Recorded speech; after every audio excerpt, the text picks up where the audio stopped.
Let me introduce Paul, who I know many of you already know. Paul is a senior staff scientist at Google Research and an adjunct research professor at USC. His research in high dynamic range imaging, image-based lighting, and photoreal digital actors have been recognized with 2 Scientific and Technical Academy Awards, and in 2017, the Progress Medal from the Society of Motion Picture and Television Engineers. Techniques from his work have been used to create key visual effects sequences in films such as The Matrix, Spider-Man 2, Curious Case of Benjamin Button, Avatar, Gravity, Furious 7, Gemini Man, as well as to create a 3D portrait of US President Barack Obama. He's a member of the Academy of Motion Picture Arts and Sciences Visual Effects branch, the Television Academy's Science and Technology subgroup, a fellow of the Visual Effects Society, and past vice president of ACM SIGGRAPH. He also enjoys the ocean and has been doing frequent swims during the pandemic. You all should know. Hi, Paul. Hello there, Carolyn. It's great to see you. It's great to see everyone here from LA SIGGRAPH. Awesome to be here. It's great to see you. To dive right in, I was hoping you could start by talking a little bit about your background, but I think that should include that video that we opened with. Yeah, absolutely. Thanks for showing that. I think that was a special 4K conversion of Fiat Lux, which is originally a standard definition film that we showed. I think it actually opened the SIGGRAPH 99 electronic theater, and that tried to bring together a lot of the research I was doing as a postdoc at Berkeley on photogrammetry. There's a photogrammetric model of St. Peter's Basilica, and image-based lighting with HDRI maps that were lighting all of the monoliths and spheres and casting all the shadows bouncing down there.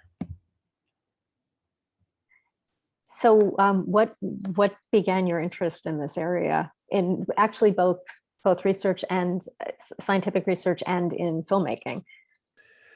Yeah, well, as I recall, so when I grew up, my mother was a psychiatric social worker, and my father was a nuclear physicist at the University of Illinois. So I'd occasionally go in and I'd see real science at work for that.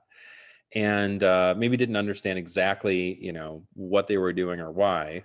I'm just old enough to have seen the original Star Wars when it came out in theaters when I was a very young kid, and that was really really interesting. I don't know if I was a little too young to totally get it, but by the time the documentary about how the visual effects were made showed up on PBS, and I just happened to tune in one night and see people working with model miniatures and stop motion video and blue screen compositing. This looked like, interesting technical work that it looked like, people like my dad did, but like with a very kind of like understandable, immediate, and enjoyed by everybody result. So I think that got me on the path toward thinking about, visual effects as something I'd want to be working within. But now what did you study, and how did you get to your first SIGGRAPH actually? Well, I think as much as I was kind of encouraged to be in technical from fields from some of my upbringing, I think Right. I also ended up with the feeling that at some point I've got to go to college and go to graduate school and get a PhD and be a professor. That also seemed like the way to follow the path in some way. And in high school, I was very lucky to get a chance to be the photo editor for my yearbook for both the newspaper and the yearbook, and that got me shooting black and white film, developing it, printing it on the enlarger. There was actually a test photo I took the summer before I was officially taking pictures of all the students, where I thought it would be fun to take long exposure pictures of fireworks I would set off at night in my backyard. And looking at how those sparks, which I saw as like individual, little sparks flying around, turned into these bright streaks in the negative that totally saturated the negative, even though they were moving across very quickly, was kind of my first cue or clue to the high dynamic range nature of light in the world. And when I went to the University of Michigan, it turns out they didn't have a very good computer graphics class. The best thing about that computer graphics class is that it made me buy the computer graphics book Foley, Van Dam, Feiner, and Hughes, which I think came out in 89 or 90. And I remember looking through those color plates and seeing all these cool renderings, but they had a couple of stills from movies that used some of the techniques that were described in that book. And that felt like kind of like the ultimate thing is like not just invent a research technique that ends up being a research paper, but then actually applying that in a film to make a visual effects shot that everybody's going to remember for a long time. The great thing about Michigan is that they had a computer vision class that was very good, taught by Professor Ramesh Jain. And I got to write stereo reconstruction algorithms, image segmentation algorithms, and learn how if you kind of use computers to understand images, you can build three-dimensional models of them. And then the graphics person in me wanted to figure out how to create renderings and create computer graphics from these models we were creating with computer vision. And so as a summer intern at a company back home, at the end of undergrad, I actually came up with a way to digitize my car that I was driving, my 1980 Chevette.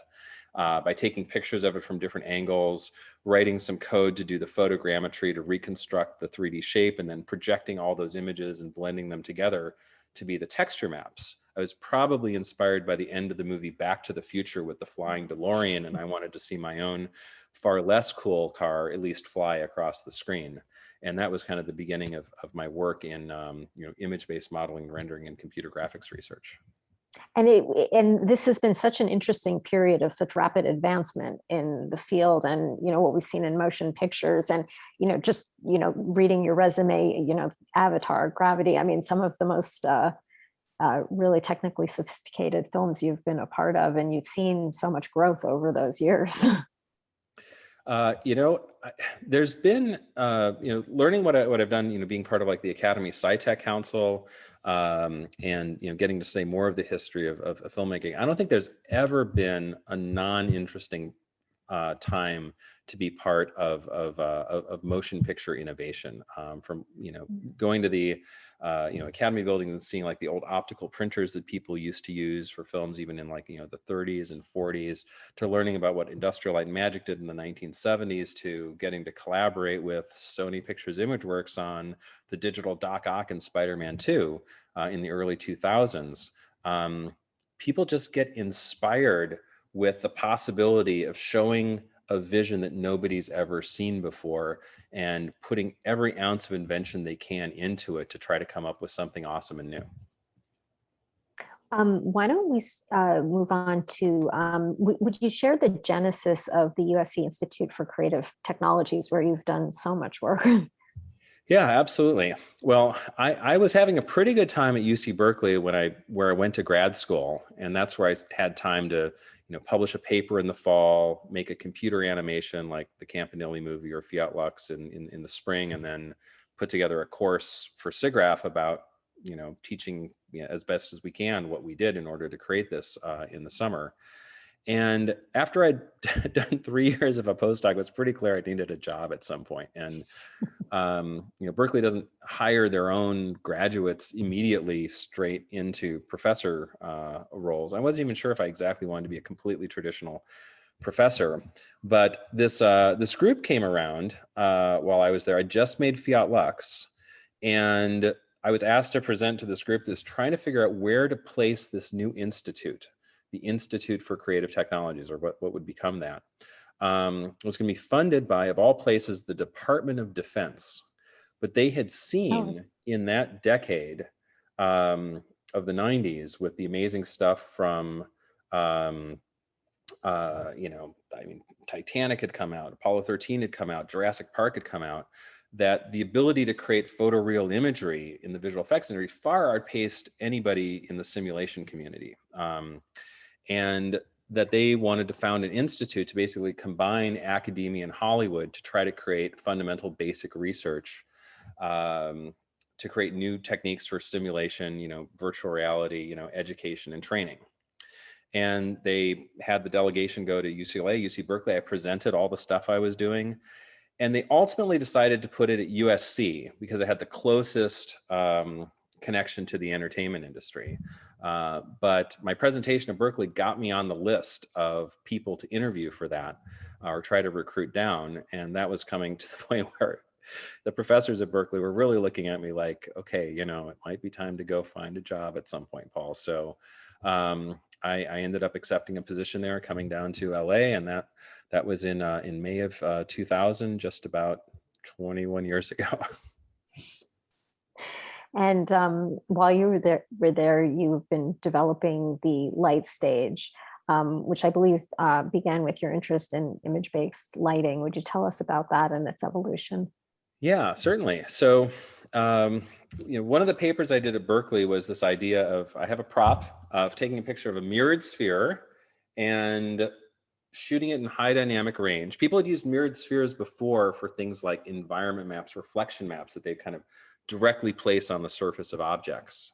But I wanted to figure out a way to use it as all of the lighting on an object. And the SIGGRAPH 98 paper was about using images in high dynamic range and then using those through global illumination as the light sources on objects so you could light them the right way to go into your composite. Then it seemed clear that what we should do is actually use some form of real image-based lighting to try to light real people. There's all these problems in visual effects where there's real actors, on a green screen stage, and you have to composite them to look like they're somewhere else. And it looked to me really hard to get the lighting on them right to try to composite them into the scene. So my idea was, let's surround the actors with images of the illumination around, just as we did virtually in image-based lighting, but basically create a 3D environment all around the actors that produces or reproduces that lighting, and then they'll be lit right for their composites and it'll look realistic. I've actually tried to do a little version of that tonight. So this is a background plate here. I think it's all photoshopped together. But in the background plate, I realized, well, there's sort of some blue light coming over from this side, right, from the sky and the ocean. There should be some orange light coming from the fire over here. So if you look again at my mirror ball, I've actually put an orange light off to my right here to try to motivate that lighting, and I've put a blue light over here to motivate that lighting, and then just some neutral light from the front, so I don't look too colorful. Maybe that blends me into this background image a little better than if I didn't have that. But what we did, let me show you a quick You have a video. quick image here. I have a quick video here, and the idea here was the light stage. We finally got to it in light stage. We had to wait for people to invent red, green, blue LEDs in order to do this. But our light stage 3 project, which is one of our earliest projects at USC ICT. Can you see the video there? I think everyone can. Yeah, is that showing? It looks yes, like it is. Mm-hmm. Basically we built this, it was like a 2-meter wide dome. And we put these RGB computer controllable LEDs as dense as we could. The paper itself says that the right way to do it would actually have to be the LEDs as dense as they could be, to the point where they would show clear images of the scene to the actors. So if only we'd had LED panels in 2002. But the idea is that essentially you would have your actor filmed inside, say for example, this environment, the Grace Cathedral lighting environment. And then you basically take this image, you map it onto the LEDs surrounding the actor, you light the actor with that. And at the time, we didn't want to put green screen back there for green spill. So we put a black cloth that reflects infrared light. We had a beam splitter camera, and we did an IR matting technique. We found out later people had experimented with this in the 1950s in the Russian film industry, as it turns out. The result was that the actors were kind of lit by the light of the environment that they're being composited into.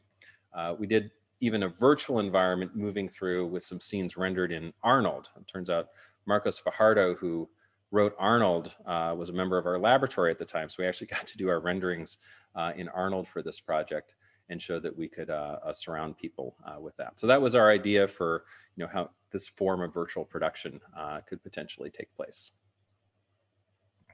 Would you talk a little bit? I think you have another clip, don't you?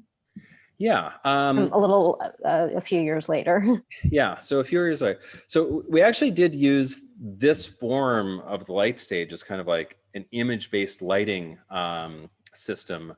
In a couple of movie tests, we did do tests in our light stages for the movie Gravity, which helped get to the point where they surrounded George Clooney and Sandra Bullock with LEDs for that quite successfully. Right. But an interesting thing happened on the way there, which is that we realized once we had these basically computational illumination devices where we could put any lighting conditions on the actor whatsoever from any direction, we could use it for other things, including some lighting conditions that I realized would be very useful for seeing the high resolution 3D geometry of a face. And we found a way to turn the light stage concept into a facial scanning system. And if I kind of share this other video here, this is doing a scan at USC ICT in Light Stage X. And what we'll see in a second are these two conditions that we found where the light is actually polarized. And by putting polarizers on the light sources, you can see there's no reflections on my skin, no specularity. And we could polarize out the entire sphere of illumination all at the same time. And that was pretty exciting. Then if you flip the polarizers either on originally we did it on the camera, then we switched to building lights that could switch their polarization. Then all of the specular reflections come back in the skin and in this plastic sphere. And if you also do kind of gradients of light from the different directions, you can figure out a person's surface normal map based on just that first surface reflection and get per pixel skin surface detail, which before you could only get with like plaster casts that you would then put into very high resolution laser scanners. but those couldn't get very natural facial expressions. So with this technique, we were able to have actors in pretty natural facial expressions be illuminated by these different lighting conditions. And we could get very high resolution models of Tom Cruise for Oblivion, Hugh Jackman for Logan. And I think on here, there's going to be a little clip of some of the digital character work done on Avatar. These are some of the images of Stephen Lang that were shot for his digital double in Avatar. That is, one of the early examples of pretty high quality digital character work that you could get. And you really get down to kind of like the skin pores and fine creases and fine wrinkles. On the digital actors, I mean, this is an area that's really, evolved very, very fast. And I think one of your most recent ones that we've certainly paid a lot of attention to is Gemini Man. Would you talk, that was 2019. Would you talk about where you were at that point and what has progressed even since then? Yeah, absolutely. Gemini Man was another fantastic project to be part of, and I think that and Furious 7 with helping create the digital Paul Walker, right, were probably like the two highest quality digital human projects that we got to assist with a bit. Both of them were done by Weta Digital, which kind of really cracked the problem of creating a digital puppet of somebody that just looks like you, moves like you, reflects light like you. And we're very happy that like the light stage process was, one element of the impressive pipeline that they put together. It's interesting to note, 2019, it wasn't that long ago. For a lot of reasons, it seems like a very long time ago, right? But I think that form of creating an animated facial rig for a digital double has probably reached its peak and will probably soon be referred to as the classic technique. And in fact, we will look back in wonder that we were able to do it at all that way. Because now, as we've seen with machine learning and AI, you can develop a neural network that can generate images of a face that are incredibly realistic. Maybe they're not quite super high resolution yet, but that won't be the case forever. This will get there. And the amazing thing is that since things are so very image-based, you don't actually have to go and turn things into surfaces and scattering components and vellus hairs explicitly. All of that's a lot of work, but there's so much room for error in all of those things. What you can now do is use like our most classic light stage approaches with one light at a time data and not even really worry about constructing an explicit 3D model of the face. And then the AI can then render it under any lighting, any viewpoint, and any expression, and then very faithfully drive that performance with some other performance of that actor or some other actor. And this is already being used in production.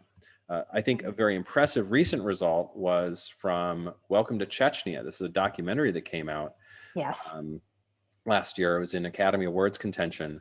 And the filmmakers there used these kind of ML rendered faces to disguise the identities of the LGBTQ members of society in Chechnya who are essentially fleeing for their lives. And they documented them going from safe house to safe house, trying to get out of the country, their interactions with friends and relatives.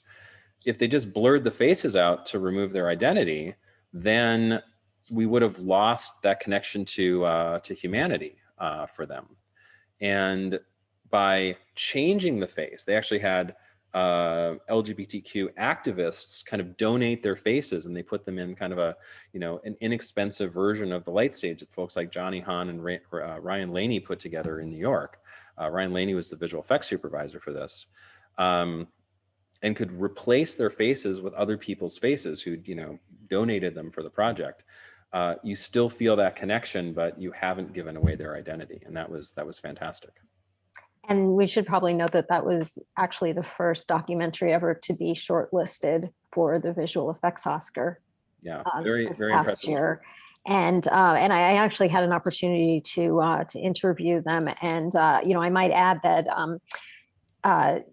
it's such a really smart use of the technology. And I know that since then they're doing more documentary work using the technique and even working with some human rights organizations for different initiatives. So I think this opened up, a lot of people's minds into what's possible that you can really, use these sort of techniques for. And I, for one, am very excited to see what they're going to do next. Yeah, yeah. So, My understanding is they're available to apply this to other film projects as well. The pipeline has been built and it works. for you personally, what are you using, or considering using machine learning and AI for in your own research? So at Google Research, we're very lucky because it's a large research organization. Many disciplines are represented there, and there's been a strong focus on machine learning and AI for years at this point. I'm very lucky to get to work with some of the folks working on this very interesting image-based representation called neural radiance fields, or NERFs. And this is a way to encode the way that an object or a scene might look from any direction within the weights of a neural network. There are no polygons, there are no texture maps. There is a neural network which you can query and ray trace into it, essentially, to generate views from novel points of view.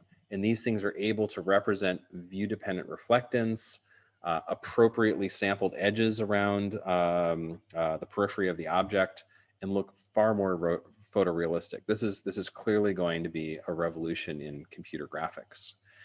And we're also, we built a light stage at Google. That's Right. What did they expect? And we've been using it to record, lots of people from different cameras. We have multiple cameras on it, different lighting conditions. We have 331 lights, so we get these one light at a time data sets, or OLATs.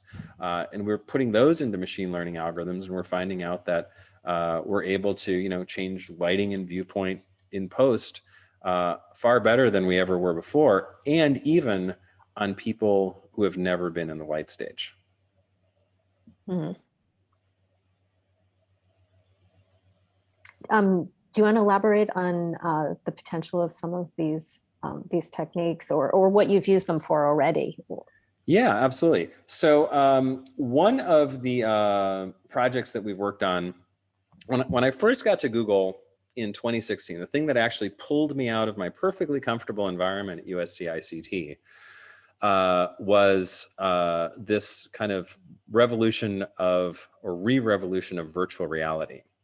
In fact, USC ICT can even take a little bit of credit for the mid 2010s resurgence of virtual reality, because I had helped bring a former collaborator into USC and into ICT named Professor Mark Bolas, and then he became a professor of cinema and then worked at USC ICT. Right. And at one point, he started getting emails from a young fellow in Long Beach who was a virtual reality fan and bought tons of headsets. He had questions about one of Mark Bolas's, best in class headsets he'd done for the Navy sometime earlier. It's like the widest field of view VR display that anybody had ever done in a head mount, called the Wide 5. And after a few interactions, Mark Bolas actually asked Paul Merlucky if he'd like to come to ICT and just be a lab assistant for a while. And during that time, Mark had the idea that if you used one of these kind of like little viewers that you stick your phone into and look around, and also use the accelerometer on the phone to then move around in a panorama or a panoramic video, you could kind of make like a cheap VR headset. The VR headsets Mark had been making were, like $50,000 or something like that to build. Now with an iPhone 4, which is the first Retina display one, kind of drop it in here, look around, it's kind of like you got low rent VR. And they figured out a way to do these out of like foam core. They even made one out of cardboard at one point. They won a VR award at IEEE 2012, I think. Palmer Luckey helped build a lot of these things. Nani De La Pena was helping out and using those in her projects. And at some point, Palmer said, hey, maybe I could do a Kickstarter to try to, you know, create like a slightly more professional version of this or a slightly more productized version of this for gamers. Maybe they'd like to try it. And Mark said, well, okay, sure, that could be a fine thing. Maybe VR will take off this time. And wished him well, suggested, well, you should probably quit your job at ICT so there's no conflict of interest or anything. And then he did the Kickstarter for Oculus out of that. And I think when it was acquired by Facebook for $2 billion, I thought I should probably call Mark and see if he's heard the news. So anyway, VR started. It actually ended up with so much interest in VR, I ended up getting pulled into Google to do virtual reality for Google Daydream. They had seen what we'd done with the light stage. They'd seen some work I'd been doing in light fields as well. They were clearly excited about using light fields VR. Mark Bolus ended up going to Microsoft and becoming a product manager for like Microsoft mixed reality, and they put out some of the best VR headsets. And I'll show a quick clip here of what we did recently in the area of virtual reality, because I was very happy we were able to deliver on this, even though Google has, you know, kind of moved away from headset-based virtual reality. There's some fundamentally good technology to be built with camera arrays that you could put. This is actually just a bunch of action sports cameras on an acrylic dome, and you know they have some sort of synchronization capability. And we were able to come up with a algorithm we call the Deep View algorithm that takes these 46 video streams and turns it into a volume of RGB and opacity, represented as a whole bunch of spherical shells around you at different depths. You can see these spherical shells here. There is deep learning involved to do all of this. And it actually solves a lot of those image-based modeling and rendering problems that we'd struggled with for years to get edges to look right, to get specular reflections to look right. And we even found a way to compress this and stream it into a VR headset. So if you go to the website for Deep View Immersive Video, you can actually download something to put on your Vive or your Rift that lets you watch 30 frame per second, 180-degree field of view, 6-degree of freedom video. You can move around in the scene after it's been shot very smoothly. And doing that in a VR headset is kind of magical because it's like you can actually use your visceral sense of motion parallax to explore the scene. All the 360 stereo video I ever saw in VR kind of made me sick to my stomach, because as soon as I like shift my weight in my chair or even just, you know, move my head to the side, like my eyes are not in the same place when I move my head. It wouldn't update the point of view. So you'd get conflicting cues between your stereo telling you where things are and your motion parallax telling you where things are. With this technology, you move around, everything moves around the right way. Reflections pretty much work. And I'll type in the website here in a second, but you can actually try this as a VR demo, and that was an exciting thing for us to get to create at Google. Okay. Are there any other things we should talk about as far as what you're working on at Google at the moment? Well, turns out there's another SIGGRAPH coming up, SIGGRAPH 2021, and we got to work on another thing that makes use of some deep learning, and we were finally able to post this quite recently. So I think this is the first time anyone's like actually describing it or talking about it publicly. But a lot of our work has to do with changing viewpoints. Some of our other work has to do with changing lighting, and I kind of alluded to the fact that with some neural networks, you can be able to actually take someone who's never been in a light stage and imagine what they would look like in a different lighting condition. So for example, let's take a look at this here. This is a project that I've gotten to work on with a number of amazing people at Google. These include folks like Chloe Legendre, Rohit Pandey, Sean Finello, many others. And I'm going to go ahead and just share an image here. This is, on the left, an input portrait of somebody that you might want to show what they look like in a different place or in a different environment. And it's obviously not just a matter of putting a different background behind them. That's certainly, you know, interesting and kind of hard enough already. But if you really wanted her to look like she's over in this new environment, you not only have to switch out the background, which we've done, but you should change the lighting on her face. And so by capturing data of about 70 different people in our Google Light Stage, different expressions, different clothing, different viewpoints, and learning how people look in any possible lighting condition, we're actually able to train a neural network to imagine how a new face might look in new lighting and in a new environment. So if I play this clip a little bit here, we should start seeing, you know, here's a selfie. Let's put people in a different environment. This is just a test. You wouldn't necessarily want to make the environment spin around you normally, but it's showing that you can actually take an HDR map and light somebody with any direction coming around. And this is, if you're seeing this for the first time and it looks like witchcraft, yes, it is. That's how I feel about it too, basically. Because what it does, it's able to like remove the lighting off of the face, put new lighting on, put new shadows in. Somehow it basically guesses the shape of your face and the reflections properties, and then put new specular reflections on top of everything. And if we take a look here, this is Sean himself here. He often wears a scarf. And you know, he's just standing, you know, in a regular environment. This might not be the easiest shot to key, but that's the math that we get through deep learning. One of the images we take in the light stage kind of turns off the lights in the stage and lights up a gray background behind you, so you get a perfectly registered map. And you know, we can create the foreground element matted onto black there. And then, you know, from light stage data as well, if you light somebody from every direction that light can come from, then you know, I should actually maybe show a little bit about what people look like in the light stage here. This is one of our subjects, and we spin the light around them as quickly as possible. So we get this one light at a time data. We stabilize it if they move a little bit. And from that, if you basically, you know, do a little computation of kind of generalized photometric stereo, you can compute the albedo, the diffuse texture map for them from that point of view. And you can also compute a normal map. And you can see here it's showing like the detail in her hair and her clothing that's not as visible in the images, and basically the shape of her face.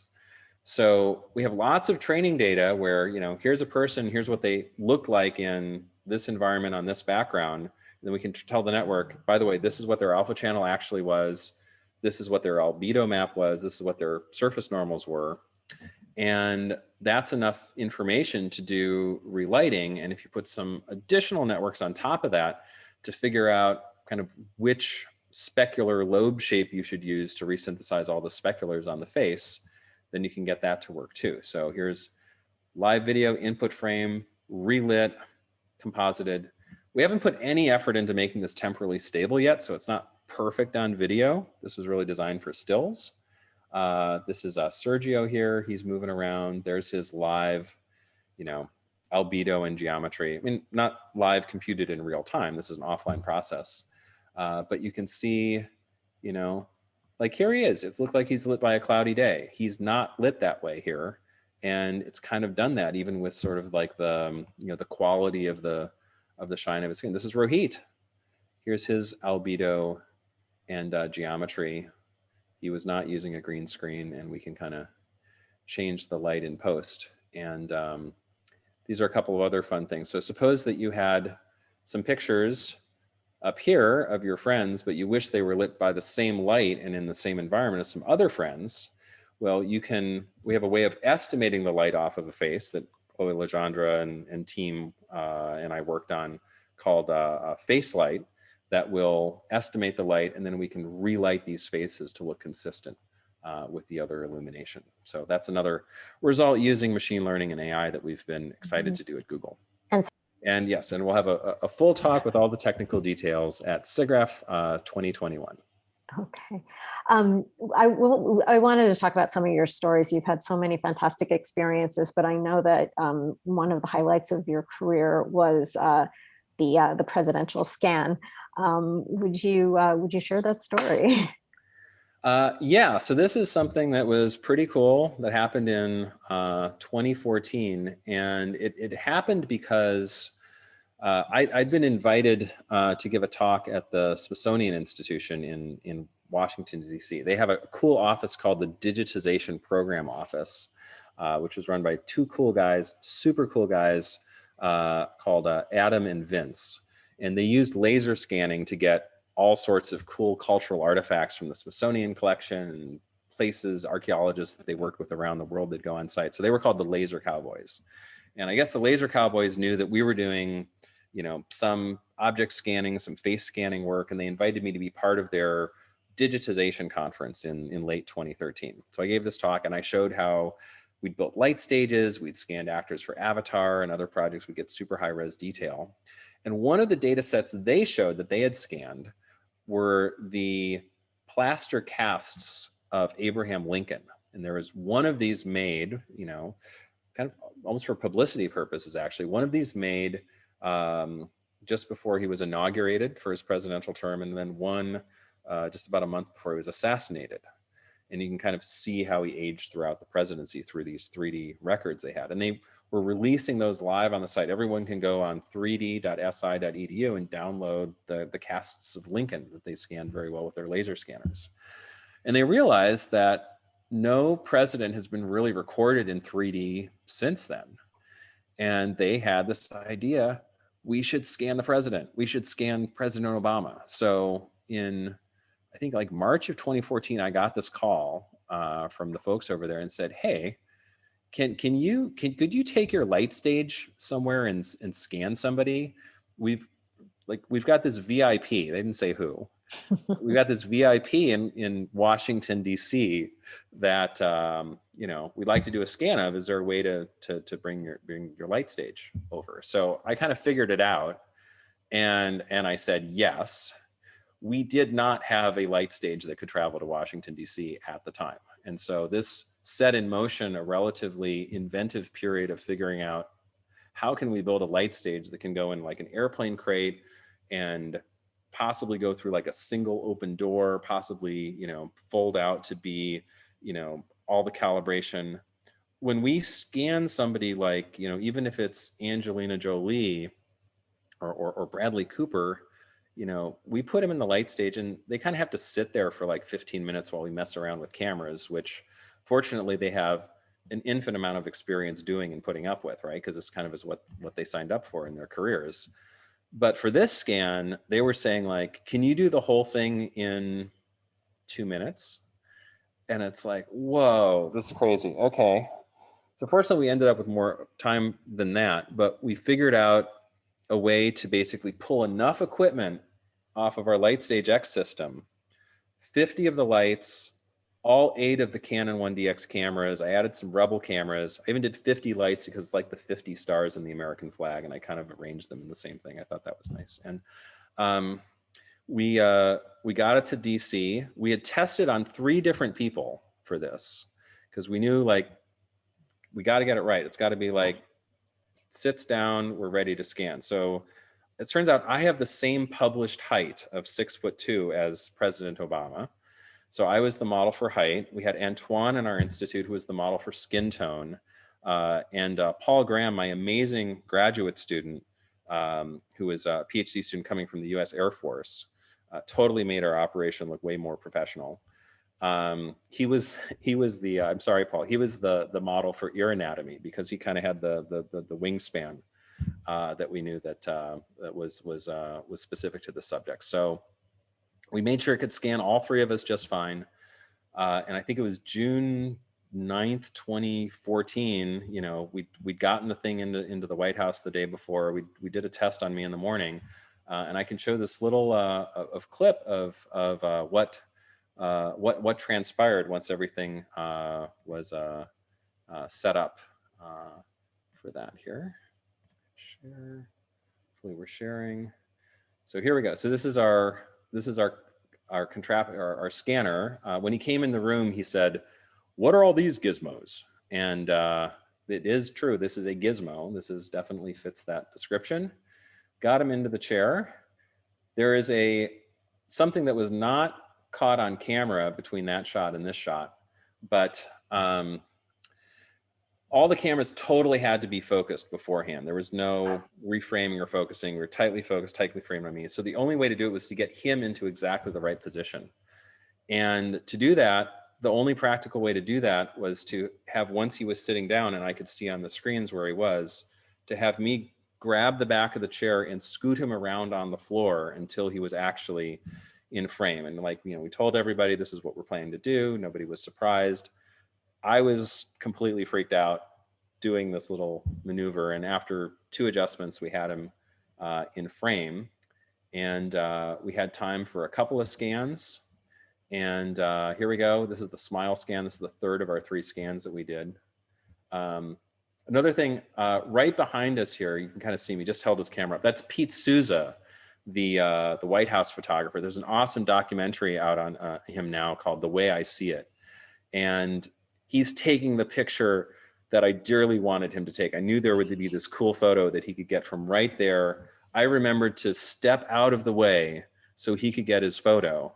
And it's in the coffee table book about the Obama presidency with our scanner. And it's all right underneath the portrait of Lincoln in the state dining room there. And so we got the scans, and I was told after we got like the kind of the 2 presidential poses and then the 1 smile pose, and that's me looking a little different from not too long ago, unfortunately. I was asked to ask him if there's anything else we wanted to re-record, any other expressions that we want to do, and he said, "Nope, I think that just about covers it." So there we go. We processed the data that night. The Smithsonian went to Pennsylvania to do a 3D print of it, life size, like a bust of him. They used their scans that they did with their Artec EVA scanners of the back of the head and the shoulders and the bust. And on the White House Maker Faire Day, like 9 days later, they brought this life-size bust to him, and it looked like he appreciated it. So we were glad we were able to deliver that data for them. What an extraordinary experience. Yeah, we got to figure out what comes out after that. This past year, it goes without saying, we've seen a lot of different types of production and evolutions in different techniques during the pandemic. One of the ones that we've certainly been hearing about is virtual production. And I'm curious if you'd talk about, do you think it's here to stay? Do you see changes? What is its future?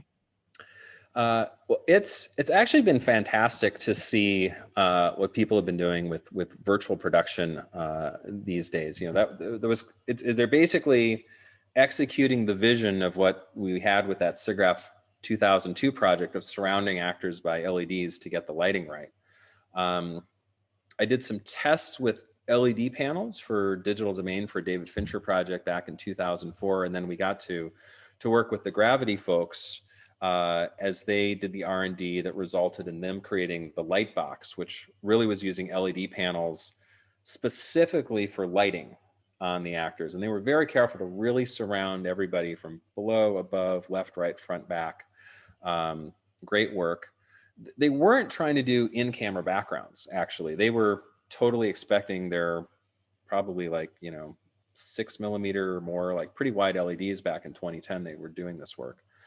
They weren't expecting those to look great in camera, although I think a couple of in-camera shots did make it into the final film when the depth of field was shallow enough for that. And then once LED panels got to the point where they kind of look good in camera, then there's all of this magic as well, where you adjust the viewpoint a little bit like those, like what the Spider-Man ride at Universal does with squinching to kind of adjust the point of view as you travel along in your car. They're doing that same thing with the camera tracking for that. So it kind of all comes together. Turns out it's useful for some stuff and doesn't solve every single problem. These virtual production stages still have, limitations in terms of, all the angles that they can produce the light from. the dynamic range that you can produce in LED panels. It's really hard to show direct sunlight because you can't turn on, any LED panel pixels to be as bright as the sun. They don't even come close. And there's color rendition issues too. Like the spectrum that comes out of RGB LEDs is weird. It has a spectral similarity index of like 28 out of 100. It's like it's a bad illuminant. These are designed for display, not for illumination. And I have to think that this, like any other production technology, visual technology, effects technology, it's got its time and its place. It's going to be used for stuff. It'll probably be used for stuff for a long time, but it doesn't solve everything. And it's another, trick in the bag. And what I've been able to see with, kind of our relighting work is that if you have so much flexibility, if we get this, at production level, edges and reflections and such, if you could just shoot your actors under flat lighting and then sculpt the cinematography on them after the fact and let, Caleb Deschanel move virtual light sources around the footage as it's being edited together, that would also offer a lot of flexibility. And you wouldn't then at that point have to work with, the complexities of LED panels surrounding people. Maybe doing something in concert with the two together could work. But I think that we're going to find out that we have more and more control over that image in post-production, its viewpoint, its lighting, its expression, its identity. And we will have incredibly powerful tools to do things, using, the screens and keyboards that are right in front of us, and people will take advantage of it. It's going to be exciting to watch. We've also been doing a lot of this work remotely, obviously, during the pandemic. Were there any tools or techniques that you would flag as something that's really interested you? Or maybe that you've been using? Well, I've been using a lot of Google Meet, I have to say, during the day, and then Zoom at night. Kudos to these folks figuring out, like, a version of matting. Like, it's obviously not super great, but like early on in the pandemic, I was like trying to buy a green screen and get it set up and lit and all of that, because that was the only way to get a good mat. Nowadays, it's pretty good, right? I mean, this is usable. I found that like other people, my job transformed less than I thought it was, because what I work with computers. It's a bit strange to realize that your value to the company can be represented by the bit traffic up and back to the telephone pole in your backyard, because that's what an employee working remotely is doing at this point. But it also reminds me that a movie or a TV show is also just a string of zeros and ones, and these things delight and entertain us as well. So more tools that help us create those strings of zeros and ones that transport us into another world, I think are always going to have value. Everyone is invited to ask questions to Paul in the Q&A section. I know we already have a number of questions. Paul, before we go to questions, are there any other topics that you wanted to address? No, let's do some questions. It looks like there's a couple good ones up here. I think there are, yes. Okay. Well, why don't we start at the top? I've been following your light stage research for a year. Your work is really cool. Do we take interns? You take interns. Okay. Yes, we take interns. USC ICT, I am still an adjunct research professor at USC ICT. We take interns.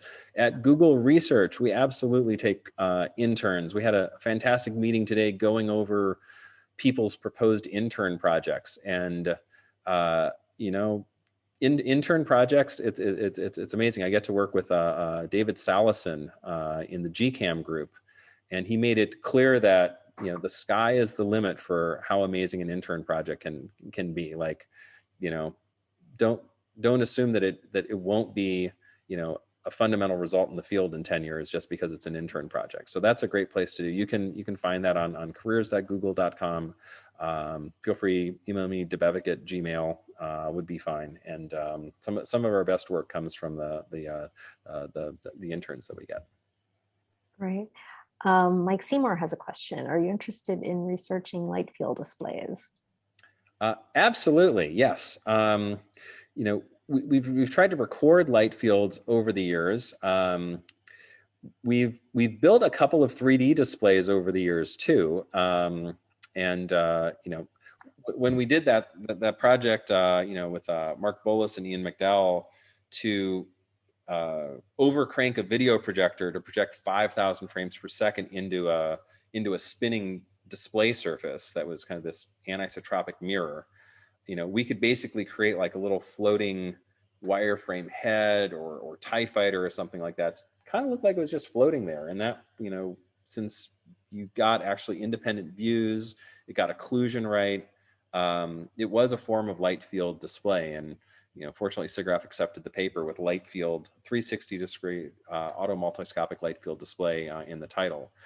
And then when we wanted to show the interviews that we did with the USC Shoah Foundation of survivors of the Holocaust, the idea there was to project them life-size, three-dimensionally, as if you're sitting across from them. And so we recorded them from a camera array, and we built a video projector array, 216 inexpensive video projectors in a big arc, all aimed into this anisotropic rear projection screen, so that you could see something that was like a horizontal parallax light field. Someone on the chat, I think it was Greg Panos, mentioned earlier, he just got his looking glass display, and I've got my looking glass display. This is like a Kickstarter from a New York company called Looking Glass Factory, and it is a horizontal parallax only little light field display. It's a couple $100, and it's a fantastic thing to play with. So I'm definitely looking forward for more innovation in this area. If I have any more silly ideas, I'll try to find a way to try them out. Okay. Let's go to this one. How did you reduce the recording times with your transportable rig? Okay, so let's see, is that for, well, so we don't know, Dave, but like we had kind of a transportable rig for, like the light field capture, which we kind of wheeled around. That's just shooting live video. So maybe you're asking about the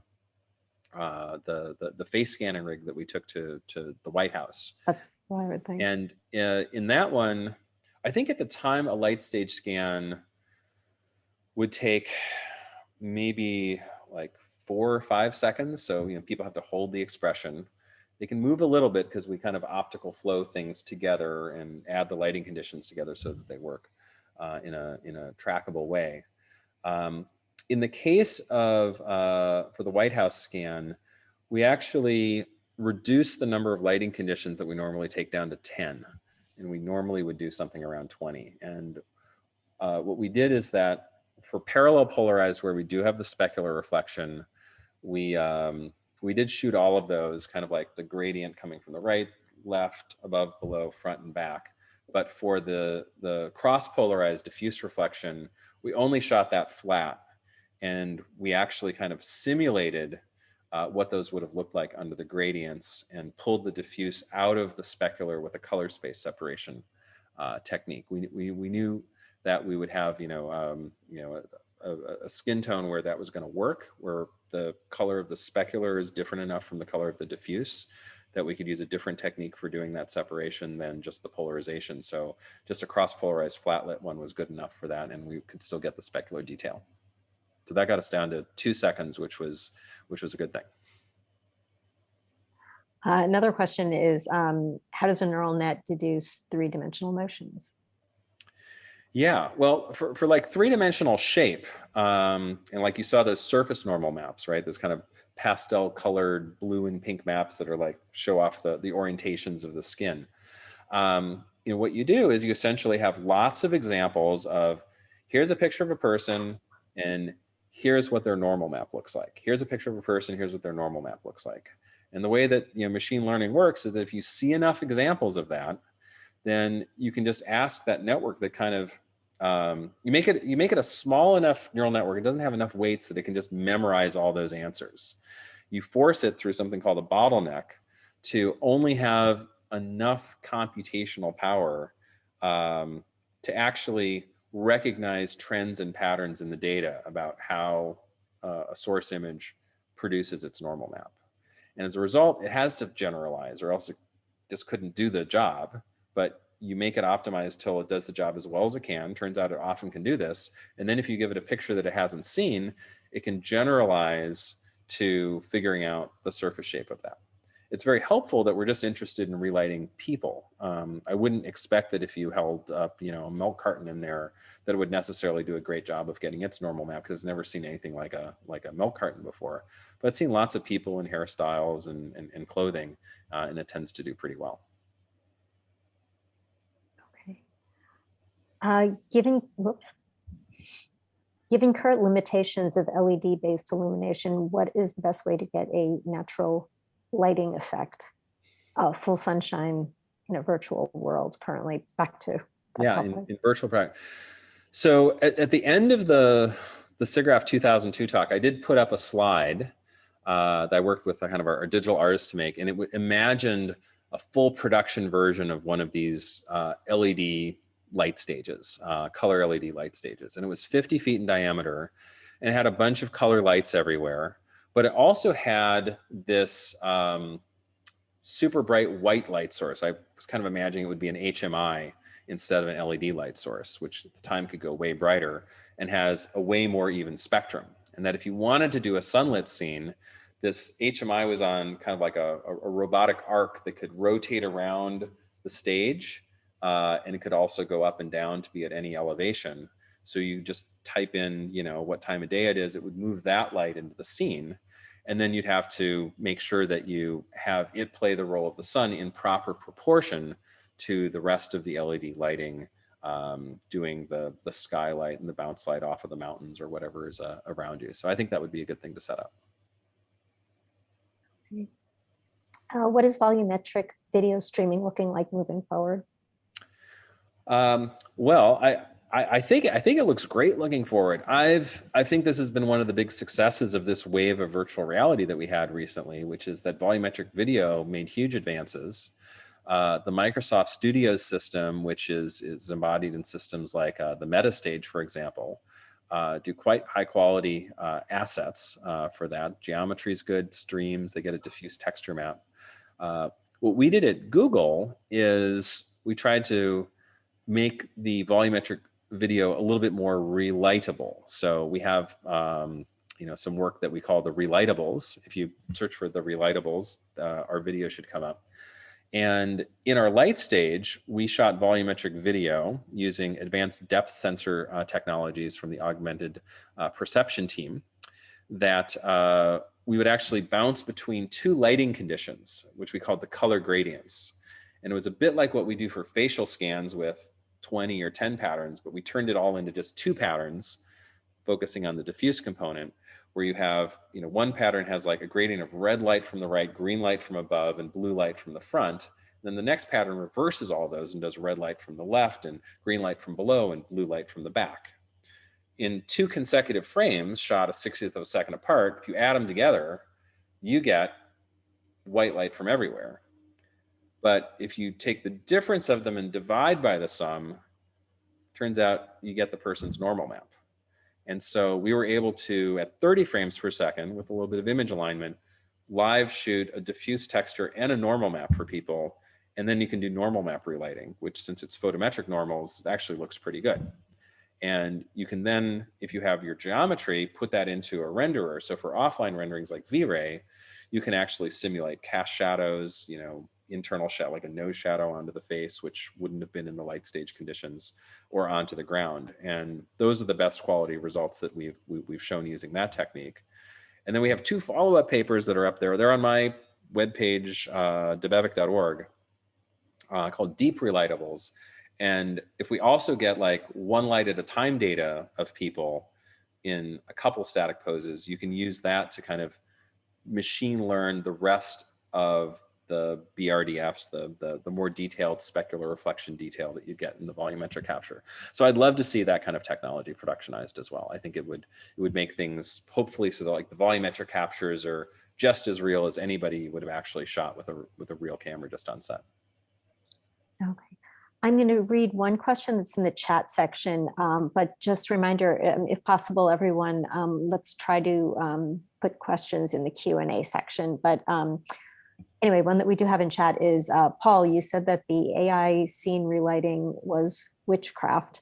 Any other bizarre applications of AI in visual effects? Oh my gosh. Well, I'm immediately reminded of the cool, crazy stuff that's coming out of digital domain these days, where I think I've seen mild-mannered visual effects supervisor Darren Hendler puppeteering an effigy of Doug Roble, digital Doug he has become, using deep learning techniques.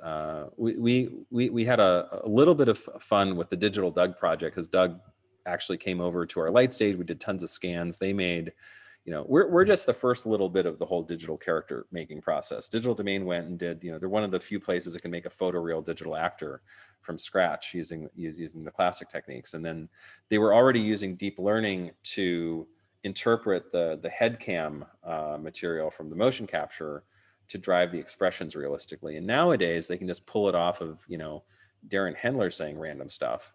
And Doug says it now too. That's pretty cool. I think they're doing neat stuff at Digital Domain over there. I met Digital Doug on Zoom during the pandemic, actually. He's a character. Okay. One of the questions is, how is this technology, I think they may be referring to your relighting, used in non-cinematic applications such as video games? Well, it would be interesting to use it in video games. To the extent that you can imagine using volumetric capture in video games, and we haven't seen a ton of that yet, but I strongly recommend it. I think it would be cool for background characters, or if you can rig the characters for foreground characters too.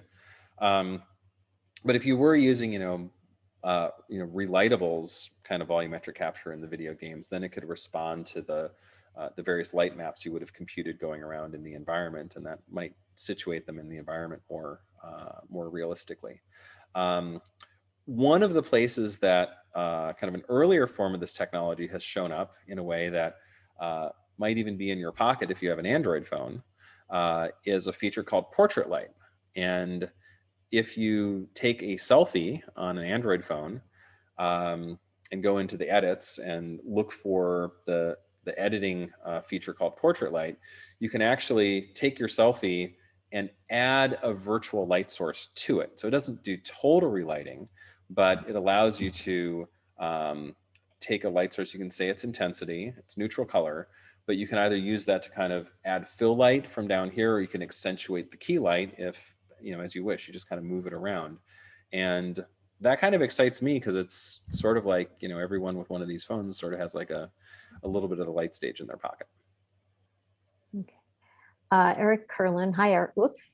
I just lost him.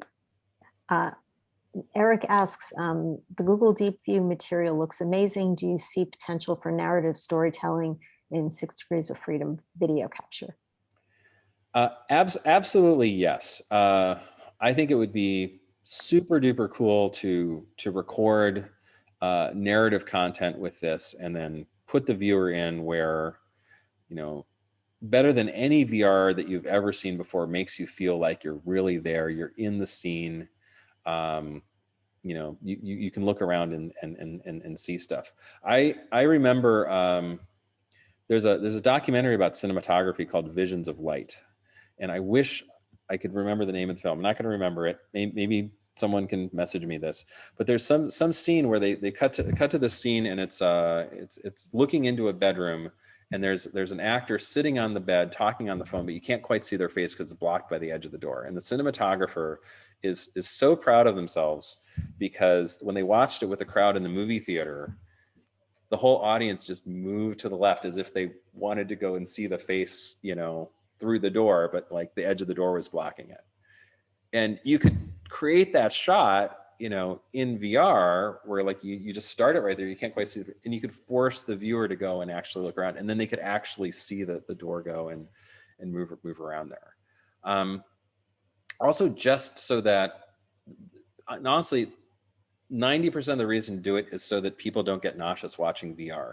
When I have never gotten nauseous when we've got like the light field stuff working and you're just kind of moving around like this. And for a while, all I had to do was imagine being in fixed viewpoint 360 stereo.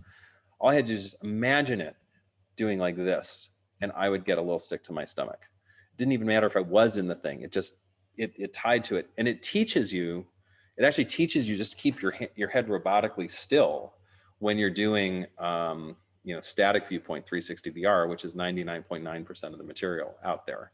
You know, if we can shoot it with 6 degrees of freedom, you get through light fields, it'd be fantastic. I think even better suited is just performances. Like if you had somebody, you know, playing a song on guitar and you could feel that you're, you know, 5 feet away from them, and you know, you're hearing the music, it's spatialized, you can see the reflections off of the wood of the guitar that shift around as you move. You can feel them just taking up the right amount of volume that a human should take up right in front of you. You can lean in a little bit and kind of see things a little bit clearer. That would be a fantastic way to show off, you know, kind of a live performance. And I definitely look forward to people using these kinds of techniques to deliver that. Got a lot of questions. We're going to try to get through as many as possible. How much progress has been made toward relighting and doing other post adjustments in real time, like with the AI machine learning approaches you've been working on? Yeah, great question. With that portrait light feature I mentioned on the phones, it you know, you have to take the picture first, but you can move the light around in real time, you know, interactively. I don't know if it's 5 or 10 frames per second, but it's possible to do that. A lot of what we, you know, focus on at Google is thinking about how to make it run on within the computing envelope of a cell phone. And people talk about like, well, you got 4 watts to work with or something like that. Anything that runs, you know, at some fraction of real time at 4 watts on a cell phone, you can imagine what would be possible if you implemented and optimized it for, you know, the latest NVIDIA card that draws whatever 100 watts or something like that. So I hope to see these techniques implemented on those areas, and then maybe we can get some real-time processing that does this stuff. Okay. Talk about the developments in AI machine learning, automated meshing for point clouds and depth maps derived from parallax.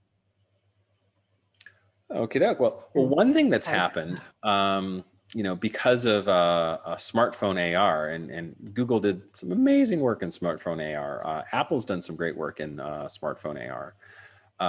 But there was this desire that, you know, if you're, you know, looking at your video feed and you want to see your Pokemon appropriately, you know, rendered into the scene. One thing that I got to work on in my group was figuring out the lighting that should be on the virtual character that you put into the augmented reality scene, just based on the background plate without sending in a visual effects crew to record the HDR. So this is actually something called environmental HDR. Colloquially, we call it the deep light algorithm. And it gives you a way to analyze a background plate, kind of hallucinate what the light probe would have been, and then you can use that to light the character. Another thing that people realized would be important is that you'd love it if your phone had a depth map of the scene that it was seeing, so that if the Pokemon, you know, runs behind the couch, it actually looks like it's behind the couch, not in front of the couch. And so there was a big effort, and this does use some AI techniques, to figure out a depth map for the scene just based on the monocular view you have back here and how you happen to just be bobbing your phone around a little bit, and you get some parallax there. And these algorithms, and I worked right next door to this team that did this amazing work in the augmented perception group. They pulled it off within the computing envelope of 30 frames per second on a cell phone. They were doing live 3D reconstruction to get depth maps, camera tracking and depth map estimation with lots of filtering to try to make it more robust. so that you could get occlusions on AR objects that are put into the scene. So that advanced enormously over the last 3 years for that. So there's good algorithms out there now. What are your thoughts on Unreal's metahuman tech? It's so fun, right? People are doing totally crazy stuff with that. You know, if we had run enough people through our light stage at some point, we probably would have tried to do something like that, create a huge morphable model that you could make happen. But they apparently have a really good facial scanning system. I've never seen pictures of it, but it's apparently a really good one over at 3 Lateral. They've been able to record a lot of people, and it's really beautiful that Epic has made such huge investments in all the cool stuff. I think one of their video games was pretty financially successful, and that they had, some enough revenue from that to kind of just invest in stuff that was more future looking, imagining what video games of the future could be like. And I think the metahumans is one of the examples of things that's come out of that, that people are already having a ton of fun with. And someone that probably a lot of you follow, Matt Workman, he spoke at the Real-Time conference recently as a metahuman. I mean, yeah, slightly creepy, but also super cool. Just today he posted a virtual music video that he made with somebody, leaning back, kind of playing a song, and kind of looked like a music video. So I wouldn't say that we're at, Gemini Man quality yet, but it's a step forward. It'll be great for video games, and it's clear there's no stopping. This is going to happen. And I think actually it's going to get weird when video game faces really cross the uncanny valley. I mean, there's the uncanny valley. You don't have to be perfectly photoreal to be out of the uncanny valley. We know that cartoon characters don't get in the uncanny valley. There's things that are like humans that don't get into the uncanny valley because they do everything well enough and they don't mess up one thing. I think metahumans are kind of like that. But when you both aren't in the uncanny valley and you just believe it's real, your brain just accepts this as real, that's going to be a bit of a mind turner at that point, because that's not what we're used to yet. And I think we're maybe still 2 steps away from that, but we're clearly on the path. Okay, the next one's asking for your prediction. What do you think is the realistic lifespan of the green screen for film production? And when will machine learning matting replace production systems? Oh my goodness. Well, it's a little bit hard to say. I'm still coming to terms with what we were able to do with the total relighting project, because that wasn't supposed to be possible. In all honesty, I would like to say that we started building that light stage at Google 4 years ago because, yeah, we're going to use it for this and it's going to work. It's no, it's only because, we tried at it for a while, and there's some amazingly talented people working on this at Google that I get to work with that this happened. And I'm still, realizing, that we got to think about the implications both for the relighting and for the matting. Green screen is not super great, right? Because we really care about edges. It would be great if my edges right now were better. It's not green screen edges. If I did have a green screen, they would be better. But when you're watching a movie, a tiny little problem around an edge just doesn't work well. We really care about the sharpness of an edge because we use that as a cue for depth. And edges are the things that make our edge detectors in our visual system light up, which our visual system is mostly edge detectors. So they just have to be completely right. And most of the edges around a human, when you're looking at their face, are the hair, and the hair is the hardest thing to pull green screen on. The green screen equation is, I dare say, it's degenerate. It's not, there's no answer. That just because you have it on a green screen doesn't mean you can do math on that and figure out what the matte is, the foreground color and the background color. It is under constrained.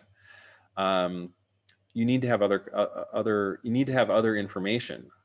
And I once got invited over to Sony ImageWorks. I think I asked the wonderful, great late Sandy Skordos I just like to hang out with a compositor for an afternoon and just see what they're up to. And I was watching somebody composite a shot. I think it was one of the few shots that Sony did for one of the, like the last Lord of the Rings movie or something. And I just watched this compositor lasso every single edge of this character that was different from other parts of them, like the hair, from the nose, from the lips to the clothing. And they tweaked the green screen matting parameters for every single one of these areas, essentially telling the algorithm what the foreground color really is in that blur region, and other things that they do.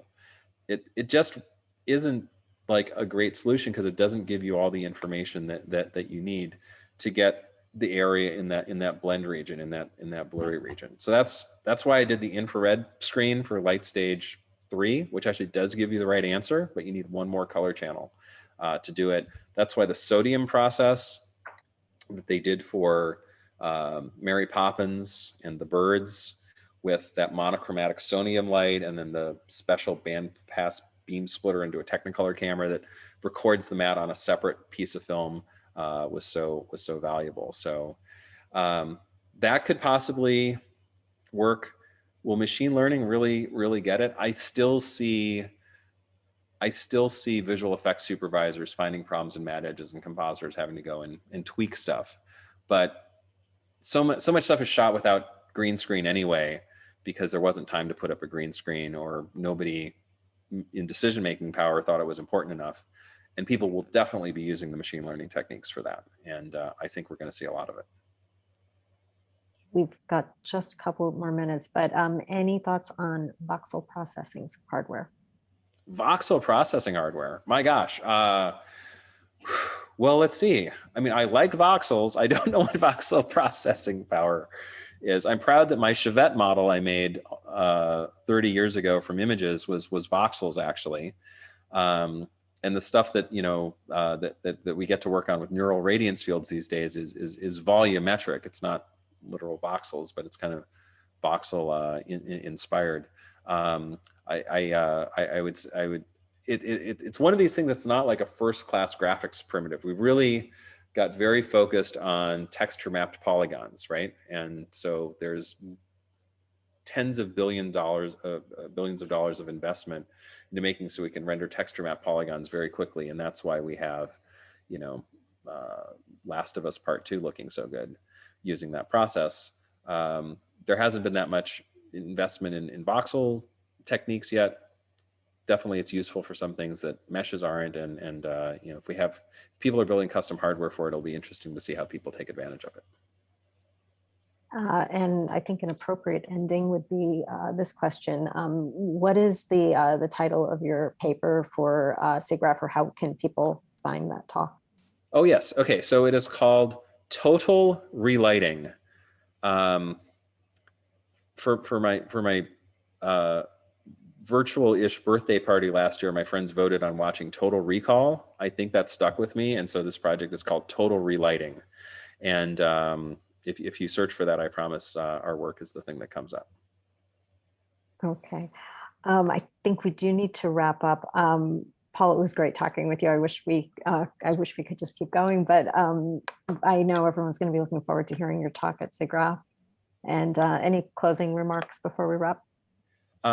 Just want to say thank you so much for being part of this. The work that you do, being very much in the know of technology going on in the entertainment industry and reporting it, so carefully and ubiquitously in the Hollywood Reporter, is a lot of what helps connect what's happening on the big screen to what's happening in research. So thank you for that. Thank you for being part of this tonight. Thank you to the LA SIGGRAPH chapter, which is our own local wonderful version of SIGGRAPH that we have. I've enjoyed being part of these for a long time, and I'm really looking forward to seeing people at SIGGRAPH. It will be virtual this year, but SIGGRAPH Asia in Tokyo, fingers crossed we can do that in November. I think it's going to be, and definitely next year.